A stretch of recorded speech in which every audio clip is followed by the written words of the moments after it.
ನಮಸ್ಕಾರ. ಶ್ರೀಮದ್ ಭಾಗವತ ಚತುರ್ಥ ಸ್ಕಂದ. ಪೃಥುರಾಜನು ಧರ್ಮದಿಂದ ರಾಜ್ಯ ಪರಿಪಾಲನೆ ಮಾಡುತ್ತಿದ್ದನು. ಆದರೆ ಪ್ರಜೆಗಳಿಗೆ ಅನ್ನ ಆಹಾರಾದಿ ದೊರೆಯದೆ ಅವರೆಲ್ಲರೂ ರಾಜನಲ್ಲಿ ಮೊರೆಯಿಟ್ಟರು. ಭೂದೇವಿಯು ದುಷ್ಟರಿಗೆ ಸಿಗದಂತೆ ಮಾಡಲು ಔಷಧಿಗಳನ್ನು ಹೊರಕ್ಕೆ ಬಿಡದೆ ತಾನೇ ನುಂಗುತ್ತಾ ಬಂದಳು. ಇದನ್ನು ತಿಳಿದ ಪೃಥುರಾಜನು ಬಿಲ್ಲನ್ನು ಹಿಡಿದು ಭೂದೇವಿಯನ್ನು ನಿಗ್ರಹಿಸಲು ಹೊರಟನು. ಆಕೆಯು ಗೋರೂಪ ಧರಿಸಿ ಓಡಿದ ಕಡೆಯೆಲ್ಲ ರಾಜನು ಅವಳನ್ನು ಅಟ್ಟಿಸಿಕೊಂಡು ಹೊರಟನು. ಆಗ ಭೂದೇವಿಯು ಹೆಂಗಸಾದ ತನ್ನನ್ನು ಕೊಲ್ಲುವುದು ನ್ಯಾಯವೇ ಎಂದು ಕೇಳಿದಳು. ಆಗ ರಾಜನು ಬೀಜಗಳನ್ನು ಹೊರಕ್ಕೆ ಬಿಡದೆ ಆಕೆಯೇ ನುಂಗುತ್ತಾ ಬೆಳೆ ಬೆಳೆಯದಂತೆ ಮಾಡಿದ್ದಾಳೆ, ಆದ್ದರಿಂದ ಆಕೆಯನ್ನು ಕೊಲ್ಲುವುದಾಗಿ ತಿಳಿಸಿದನು. ಆಗ ಭೂದೇವಿಯು ಪೃಥುವಿನಲ್ಲಿರುವ ಪುರುಷೋತ್ತಮನನ್ನು ತನ್ನನ್ನು ಸಂಹರಿಸಬೇಡವೆಂದು ಪ್ರಾರ್ಥಿಸಿದಳು. 17ನೆಯ ಅಧ್ಯಾಯ ಮುಗಿಯಿತು. ಭೂದೇವಿಯು ಮುಂದುವರಿದು ತಿಳಿಸಿದಳು, ಸ್ವಾಮಿಯೇ, ನನ್ನ ಪ್ರಾರ್ಥನೆಯನ್ನು ಆಲಿಸು. ರಾಜರಿಲ್ಲದೆ ದುಷ್ಟರು ಹೆಚ್ಚಿಕೊಂಡು ಔಷಧಿಗಳನ್ನು ದುರ್ವಿನಿಯೋಗ ಮಾಡುತ್ತಿದ್ದುದರಿಂದ ಮುಂದೆ ಸಜ್ಜನರಾದ ರಾಜರು ಯಜ್ಞ ಮಾಡಿದಾಗ ತಕ್ಕ ಸಾಮಗ್ರಿಗಳು ದೊರೆಯಲೆಂದೇ ಹಾಗೆ ಅಡಗಿಸಿದ್ದೇನೆ. ಅವೆಲ್ಲವೂ ಕ್ಷೀರವಾಗಿವೆ. ನನಗೆ ತಕ್ಕವರು, ಕರೆಯುವ ಪಾತ್ರೆ ಕರೆಯುವವರನ್ನು ಏರ್ಪಡಿಸು. ಆಗ ನಾನು ಕರುವಿನ ಮೇಲಿನ ಮಮತೆಯಿಂದ ಕರೆಯುವವರಿಗೆ ಇಷ್ಟವಾದ ವಸ್ತುಗಳನ್ನು ನಿನಗಾಗಿ ಕ್ಷೀರ ರೂಪದಿಂದ ಕೊಡುವೆನು. ಆಗ ಪೃಥುವು ಮೊದಲು ಸ್ವಯಂಭುವ ಮನುವನ್ನು ಕರು ಮಾಡಿ ತನ್ನ ಹಸ್ತವನ್ನೇ ಪಾತ್ರೆ ಮಾಡಿ ಸಕಲ ಸಸ್ಯವರ್ಗಗಳನ್ನು ಕ್ಷೀರ ರೂಪದಿಂದ ಕರೆದನು. ಬಳಿಕ ಪೃಥುರಾಜನು ಭೂದೇವಿಯನ್ನು ಪ್ರೇಮದಿಂದ ತನ್ನ ಪುತ್ರಿಯನ್ನಾಗಿ ಮಾಡಿಕೊಂಡನು. ಪ್ರಜೆಗಳಿಗೆ ಜೀವನೋಪಾಯ ಕಲಿಸಿದನು. ಪ್ರಜೆಗಳು ನಿರ್ಭಯವಾಗಿ ಸುಖವಾಗಿದ್ದರು. 18ನೆಯ ಅಧ್ಯಾಯ ಮುಗಿಯಿತು. ಬಳಿಕ ಪೃಥುರಾಜನು ಬ್ರಹ್ಮಾವರ್ತದಲ್ಲಿ 100 ಅಶ್ವಮೇಧ ಯಾಗಗಳನ್ನು ಮಾಡಬೇಕೆಂದು ಸಂಕಲ್ಪಿಸಿ 99 ಯಜ್ಞಗಳನ್ನು ಮುಗಿಸಿದನು. 100ನೇ ಯಜ್ಞವನ್ನು ಪ್ರಾರಂಭಿಸಿದಾಗ ಹರಿಯ ಆಜ್ಞೆಯಂತೆ ಇಂದ್ರನು ಯಾಗದ ಕುದುರೆಯನ್ನು ನಾನಾ ವೇಷಗಳನ್ನು ಧರಿಸುತ್ತಾ ಕದಿಯುತ್ತಿದ್ದನು. ಪ್ರತಿ ಸಾರಿಯೂ ರಾಜಕುಮಾರನು ಅವನನ್ನು ಹಿಂಬಾಲಿಸಿ ಓಡಿಸುತ್ತಿದ್ದನು. ಕೊನೆಗೆ ಜಯಶಾಲಿಯಾಗಿ ಬರುತ್ತಿರುವಾಗ ಇಂದ್ರನು ಪುನಃ ಕುದುರೆಯನ್ನು ಕದ್ದನು. ಕೊನೆಗೆ ಪೃಥುರಾಜನಿಗೆ ಕೋಪ ಬಂದು ಇಂದ್ರನನ್ನು ಸಂಹರಿಸಲು ಹೊರಟಾಗ ಬ್ರಹ್ಮದೇವರು ಬಂದು ಸಮಾಧಾನಪಡಿಸಿದರು. ಇಂದ್ರನು ಮತ್ತು ನೀನು ಶ್ರೀಹರಿಯ ಅಂಶ ಸ್ವರೂಪಿಗಳು. 99 ಯಜ್ಞದಿಂದಲೇ ನಿನಗೆ ಕೀರ್ತಿ ಲಭಿಸುವುದು. ಇಂದ್ರನಲ್ಲಿ ದ್ವೇಷವನ್ನು ಬಿಟ್ಟುಬಿಡು, ನಿನಗೆ ಮಂಗಳವಾಗುವುದು ಎಂದರು. ನಂತರ ಪೃಥುರಾಜ ಮತ್ತು ಇಂದ್ರ ಗೆಳೆಯರಾದರು. 19ನೆಯ ಅಧ್ಯಾಯ ಮುಗಿಯಿತು. ಶ್ರೀಹರಿಯು ದೇವೇಂದ್ರನೊಡನೆ ಪೃಥುರಾಜನ ಬಳಿಗೆ ಬಂದನು. ಹರಿ, ರಾಜನೇ, ನಿನ್ನ ಯಾಗಕ್ಕೆ ವಿಘ್ನ ಮಾಡಿದ ಇಂದ್ರನ ಅಪರಾಧವನ್ನು ಕ್ಷಮಿಸು. ಸಜ್ಜನರು ಉಪಕಾರಶೀಲರು. ಶ್ರೀಹರಿಯು ಸರ್ವಗುಣ ಪರಿಪೂರ್ಣ, ಸ್ವತಂತ್ರ, ಸರ್ವೋತ್ತಮ. ಧರ್ಮಗಳಿಂದ ನನ್ನನ್ನು ಆರಾಧಿಸಿದವನು ನನ್ನ ಅನುಗ್ರಹದಿಂದ ಮೋಕ್ಷವನ್ನು ಹೊಂದುವನು. ರಾಜನೇ, ಧರ್ಮದಿಂದ ಪ್ರಜಾರಕ್ಷಣೆ ಮಾಡುತ್ತಿದ್ದರೆ ನಿನಗೆ ಮುಕ್ತಿ. ನಿನಗೆ ಒಲಿದಿರುವ ನನ್ನಿಂದ ಏನಾದರೂ ವರವನ್ನು ಬೇಡಿಕೋ. ಹೀಗೆ ಶ್ರೀಹರಿಯು ಹೇಳಲು ಪೃಥುರಾಜನು ಇಂದ್ರನಲ್ಲಿದ್ದ ದ್ವೇಷವನ್ನು ಬಿಟ್ಟನು.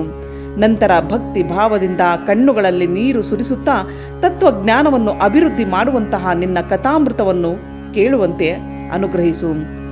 ನನಗೆ ಮತ್ತೇನು ಬೇಡವೆಂದು ಪ್ರಾರ್ಥಿಸಿದನು. ಭಗವಂತನು ತಥಾಸ್ತು ಎಂದನು. ಪೃಥುರಾಜನು ಶ್ರೀಹರಿಯನ್ನು ಅಲ್ಲಿದ್ದ ದೇವಾದಿ ದೇವತೆಗಳನ್ನು ಪೂಜಿಸಿದನು. ಹರಿಯು ಹೊರಟ ನಂತರ ರಾಜನು ತನ್ನ ಪಟ್ಟಣಕ್ಕೆ ಬಂದು ಸೇರಿದನು.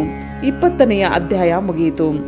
ಪೃಥುರಾಜನು ಒಮ್ಮೆ ಯಜ್ಞವನ್ನು ಆರಂಭಿಸಿ ಆ ಸಭೆಯಲ್ಲಿದ್ದವರನ್ನು ಕುರಿತು ಹೀಗೆ ಹೇಳಿದನು.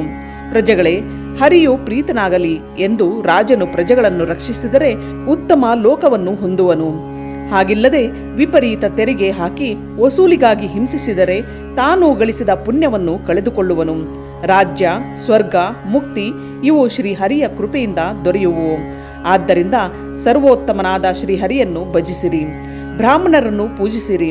ಬ್ರಾಹ್ಮಣ, ಗೋವು, ಶ್ರೀಹರಿ ಇವರು ಪ್ರಸನ್ನರಾಗಿ ಎಲ್ಲರನ್ನೂ ಅನುಗ್ರಹಿಸಲಿ. ದೇವತೆಗಳು, ಸತ್ಪುತ್ರನಿಂದ ತಂದೆಯು ಉತ್ತಮ ಲೋಕವನ್ನು ಹೊಂದುವನು ಎಂಬ ಶ್ರುತಿ ವಾಕ್ಯದಂತೆ ನಿನ್ನ ದುಷ್ಟ ತಂದೆ ವೇನನು ಸ್ವರ್ಗವನ್ನು ಹೊಂದಿದನು. ನಿನ್ನಲ್ಲಿರುವ ಶ್ರೀಹರಿಗೆ ನಮಸ್ಕಾರ. ಆಗ ಸನಕಾದಿಗಳು ಬಂದರು. ಪೃಥುರಾಜನು ಅವರನ್ನು ಆದರಿಸಿ ಸತ್ಕರಿಸಿದನು. ರಾಜನು ಅವರಿಗೆ ತಮ್ಮ ದರ್ಶನವಾದ್ದು ತನ್ನ ಪೂರ್ವ ಜನ್ಮದ ಸುಕೃತ ಮುಕ್ತಿಯು ಆಗುವ ಪ್ರಕಾರವು ಯಾವುದೆಂದು ಕೇಳಿದನು. ಸನತ್ಕುಮಾರ, ಹರಿಕಥಾ ಶ್ರವಣದಿಂದ ದೇವರನ್ನು ಬಿಟ್ಟು ಉಳಿದ ವಸ್ತುಗಳಲ್ಲೆಲ್ಲ ವೈರಾಗ್ಯ ಬರುತ್ತದೆ. ಇದರಿಂದ ಶ್ರೀಹರಿಯಲ್ಲಿ ದೃಢವಾದ ಭಕ್ತಿ ಉಂಟಾಗುತ್ತದೆ. ಈ ವೈರಾಗ್ಯ ಮತ್ತು ಭಕ್ತಿಯೇ ಮುಕ್ತಿಗೆ ಮುಖ್ಯ ಸಾಧನಗಳು. ಆದ್ದರಿಂದ ನೀನು ಅಂತಹ ಭಕ್ತಿಯಿಂದ ಶ್ರೀಹರಿಯನ್ನು ಭಜಿಸು. ಆಗ ರಾಜನು ತನ್ನಲ್ಲಿರುವ ಸಮಸ್ತ ಆಸ್ತಿಯಲ್ಲಿ ಗುರುದಕ್ಷಿಣೆಯಾಗಿ ಏನನ್ನು ಕೊಡಲಿ ಎಂದು ಕೇಳಿದನು. ಸನಕಾದಿಗಳು ರಾಜನನ್ನು ಹರಿಸಿ ಹೊರಟು ಹೋದರು. 21ನೇ ಹಾಗೂ 22ನೇ ಅಧ್ಯಾಯ ಮುಗಿಯಿತು.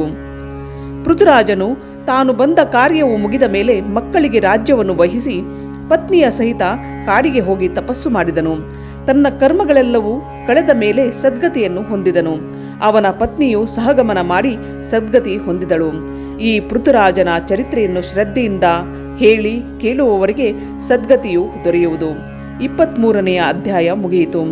ಪೃಥುರಾಜನ ವಂಶದಲ್ಲಿ ಹುಟ್ಟಿದ ಹವಿರ್ಧಾನವೆಂಬ ರಾಜನ ಪುತ್ರನಾದ ಬರ್ಹಷ್ಮಂತ ಎಂಬ ರಾಜನಿಗೆ ಶತಧೃತಿ ಎಂಬ ಪತ್ನಿ ಇದ್ದಳು.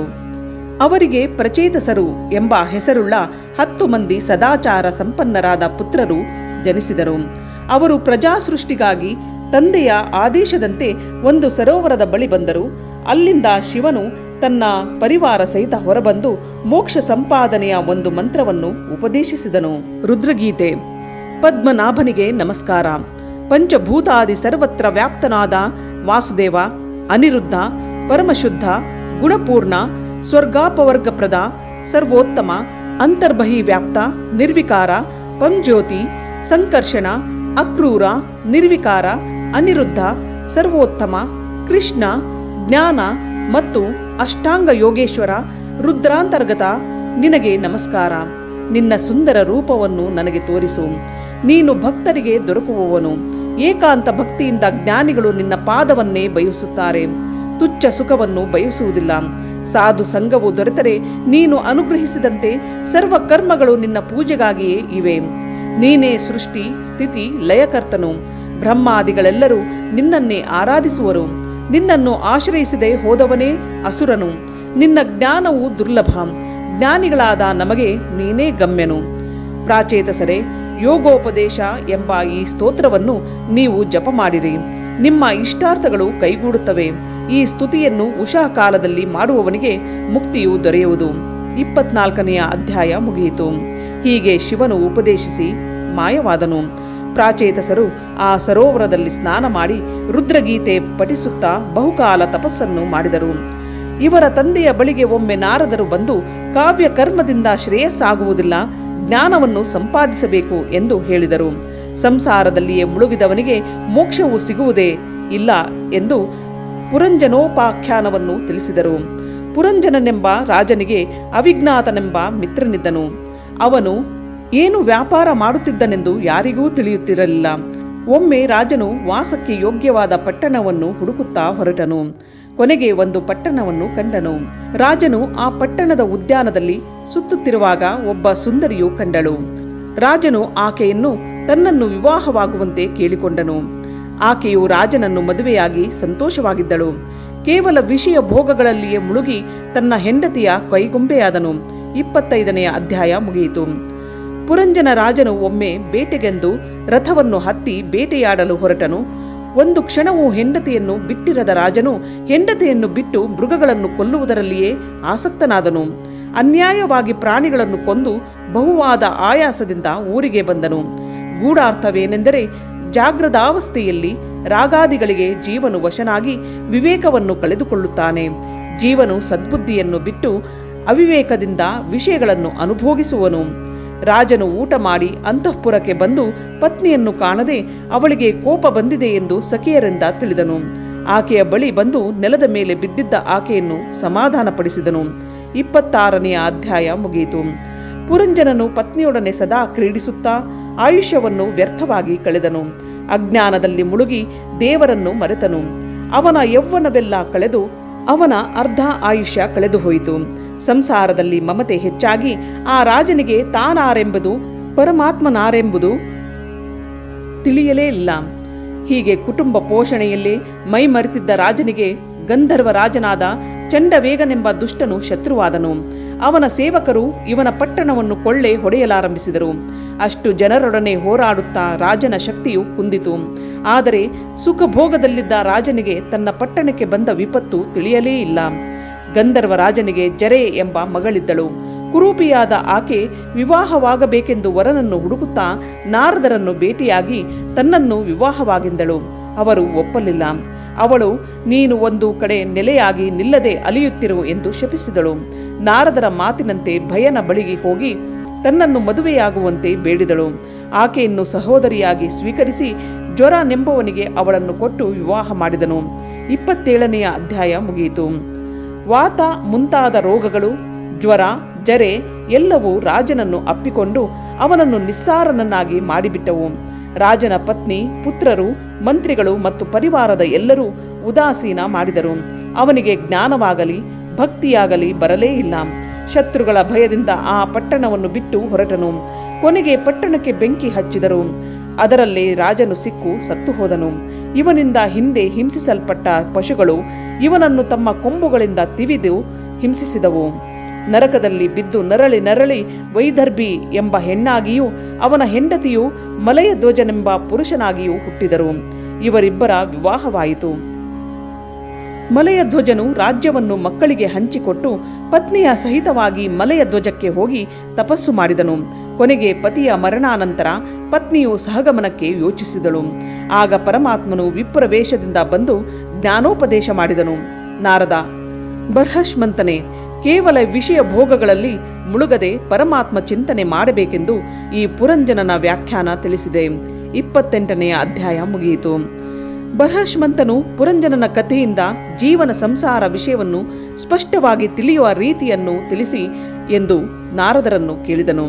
ನಾರದ, ಈ ಜೀವನಿಗೆ ಅವಿಜ್ಞಾತ ನಾಮಕ ಪರಮಾತ್ಮನೇ ಮಿತ್ರನು. ಭೋಗಕ್ಕೆ ಕಾರಣವಾದ ಬುದ್ಧಿಯನ್ನು ಜೀವನು ಆಶ್ರಯಿಸಿ ಇಂದ್ರಿಯಗಳಿಂದ ವಿಷಯ ಸುಖವನ್ನು ಅನುಭವಿಸುವನು.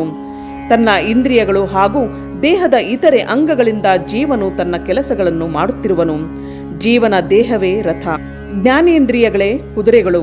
ಹಗಲು ರಾತ್ರಿ ಪಕ್ಷ ಮಾಸವೆಂಬ ಆಯುಷ್ಯವೇ ರಥ ಸಂಚಾರ. ಸತ್ವ ರಜ ಸ್ತಮೋಗುಣ ತ್ರಯವೇ ಧ್ವಜತ್ರಯ. ಪಂಚಪ್ರಾಣಗಳೇ ಬಂಧನಗಳು. ಮನಸ್ಸೇ ಲಗಾಮು, ಬುದ್ಧಿಯೇ ಸಾರಥಿ. ವಿಷಯ ಭೋಗಗಳಲ್ಲಿ ಮುಳುಗಿರುವ ಜೀವನಿಗೆ ಅರ್ಧ ವಯಸ್ಸಿಗೆ ಮುಪ್ಪು ಬರುವುದು.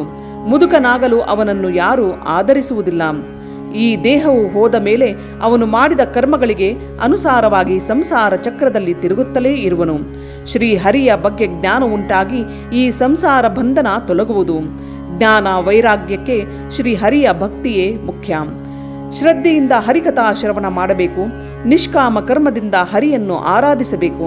ಪರಮಾತ್ಮನಲ್ಲಿ ಮೊರೆ ಹೊಕ್ಕು ಸಂಸಾರದಲ್ಲಿ ವಿರಕ್ತನಾಗುವುದೇ ಜೀವನಿಗೆ ಶ್ರೇಯಸ್ಸು. ಆಗ ರಾಜನು, ನಾರದರೆ, ಒಂದು ದೇಹದಲ್ಲಿ ಮಾಡಿದ ಕರ್ಮಕ್ಕೆ ಫಲವನ್ನು ಮತ್ತೊಂದು ದೇಹದಲ್ಲಿ ಅನುಭವಿಸುವುದು ಹೇಗೆ? ಕರ್ಮವನ್ನು ಮಾಡಿದ ದೇಹಕ್ಕೆ ಫಲವಿಲ್ಲ, ಮಾಡದೇ ಇದ್ದುದಕ್ಕೆ ಫಲವೇ? ವೇದೋಕ್ತ ಕರ್ಮಗಳನ್ನು ಫಲಾಪೇಕ್ಷಿಗಳು ಮಾಡುತ್ತಾರೆ, ಆದರೆ ಅವು ಮುಂದೆ ಕಂಡುಬರುವುದಿಲ್ಲ.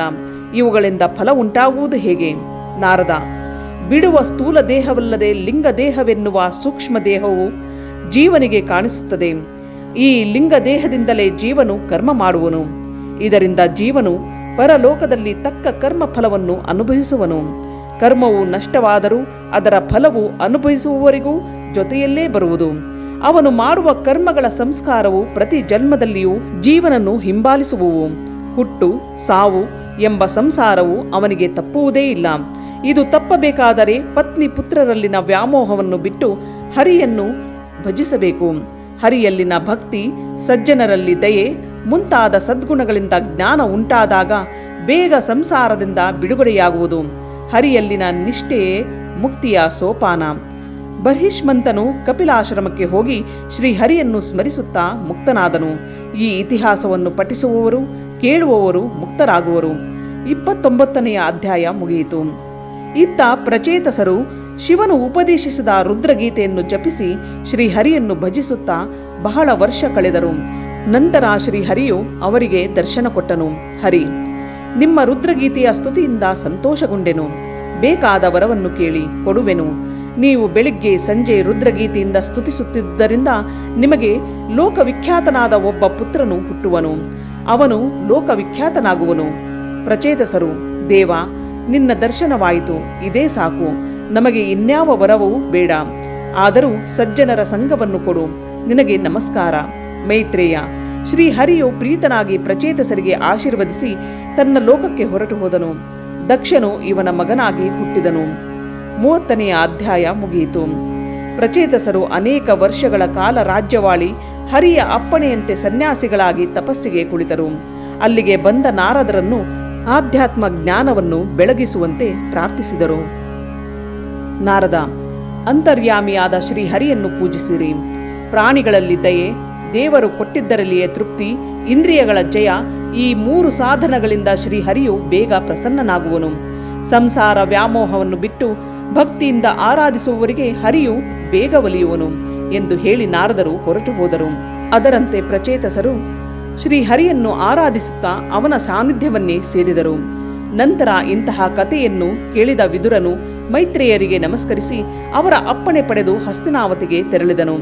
ಶುಕರು ಪರೀಕ್ಷಿತ್ ರಾಜನಿಗೆ, ಈ ರಾಜರ ಚರಿತ್ರೆಯನ್ನು ಕೇಳಿದವರು ಈ ಲೋಕದಲ್ಲಿ ಯಶಸ್ಸು, ಕ್ಷೇಮ, ಐಶ್ವರ್ಯವನ್ನು, ಪರಲೋಕದಲ್ಲಿ ಉತ್ತಮ ಗತಿಯನ್ನು ಹೊಂದುವರು ಎಂದು ತಿಳಿಸಿದರು. 31ನೆಯ ಅಧ್ಯಾಯ ಮುಗಿಯಿತು. ಚತುರ್ಥ ಸ್ಕಂದಃ ಸಮಾಪ್ತಃ.